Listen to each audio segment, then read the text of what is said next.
when you're playing a good team, you have to be ready for the fight right away. And like it took us a little bit of time to get into the fight. Like the way they pushed the ball in transition, those were things that we talked about. Those were things that we emphasized. Like you can't take the first few minutes of the game and get adjusted to that. And that's something you can't simulate that in practice. You got to see it, you got to do it, you got to know it. And I felt like they got off to a great start because of how fast they played.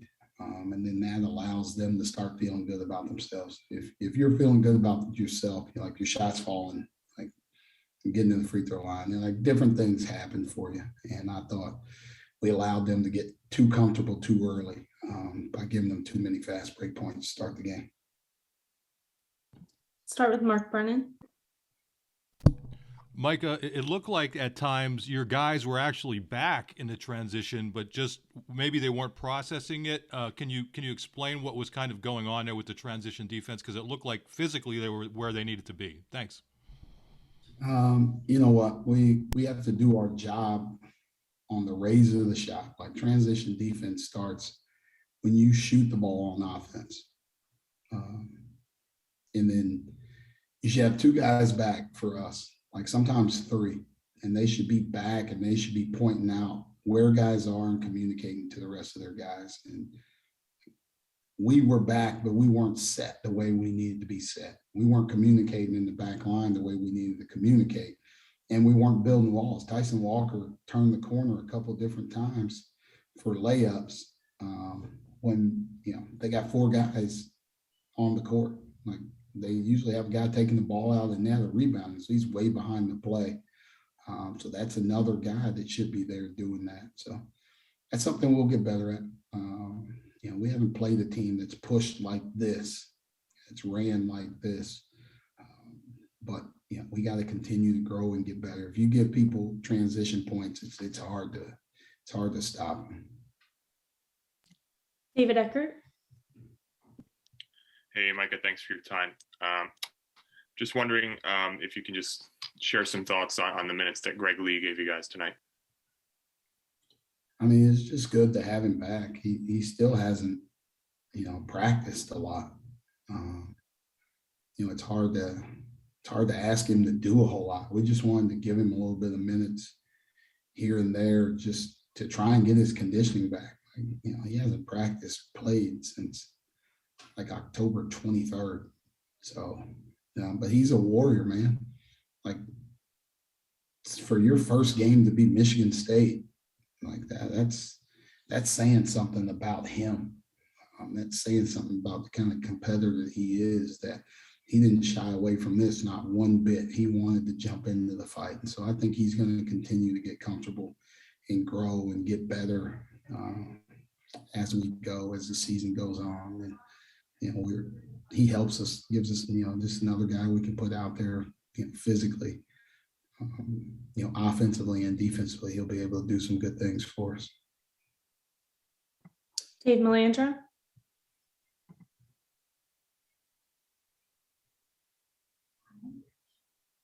You there, Dave? All right, let's go Nate Bauer. Hey, Micah. What did you feel like led to some of the shooting troubles from beyond the arc, at least in the first half and the start of the second half? Oh, I mean, we struggled. We got some good shots, but if you look at who they are historically this season, or like who they are this year, what they do, they're great at closing out the three-point shooters, right? So we were going to have to take some contested shots, and we did, and unfortunately we didn't make them. I think we can continue to attack more, but that's who they are. They're so big on the wings. Like Gabe Brown is 6'8" and really long arms. Max Christie the same way. Like Blake Hall and Joey Hauser are both big, so you're shooting over a high hand at every contest, right? And those are things that, in the future, you have to have big, long wings like that are great defenders. Like we want to build in that way. I think like a guy like Evan Mahaffey, who we have coming, is built like those guys, right? 6'8", 7-foot wingspan. He can cover the paint and he can get to a three-point shooter and make it tough on you. That's how they built this team. And like kudos to him. They have a great defensive team because of how physical they are, but because of how big and long those and active those wings are. They can cover the nail and stop your drive, and then they can be there to contest your shot and still bother you. Seth Engel. Hey, Micah, thanks for your time. For Tom Izzo, there's so much knowledge and experience that comes with coaching for 27 years. But through 1 month, what has head coaching taught you most about the game of basketball?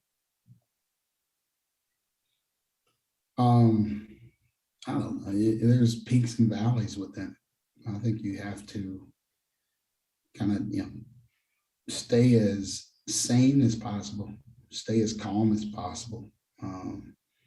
There's no, I don't know, maybe because of COVID, people's seasons got shortened in the last couple of years. Nobody's ever finished the year 5-5.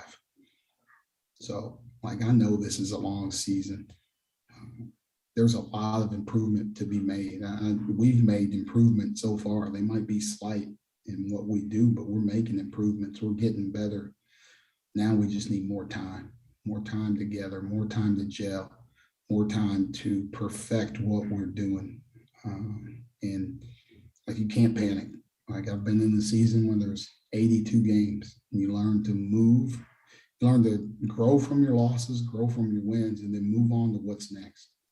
And for us, that's, finals week. Like, we got a tough week coming up academically, and then we have a tough road game at VCU. So, I want to get our guys back to campus as quickly as possible. I want them to focus on their academics, and then, we need to focus on this opponent that's coming up, leading into or right after finals. Final question to Jonathan Drager. Hey, Coach. One thing that really stood out on the stat sheet was the fast break points. With Michigan State having 31 to end the game, what do you need to do to fix that problem in transition? Yeah, we run back. Just do a better job. Like, one thing is, you don't see this in the Big Ten. They're unique in how they play, and they had 20 of those in the first half. We got better in the second half. They only had 11, but that's still too many. So we'll watch it. We'll learn from it. We'll grow from it. You can't beat good teams, especially can't beat good teams on the road, giving them fast break points. And we haven't done that all season. We've been good in transition, but us not doing our jobs, without watching it, right? Like, you watch it in real time, but there might be things that I think I see, but the game's moving fast. You got to go back and watch it. You really have to go back and watch it and examine it and see what we can fix, how we can fix it, and then fix it and get better for the next time we play.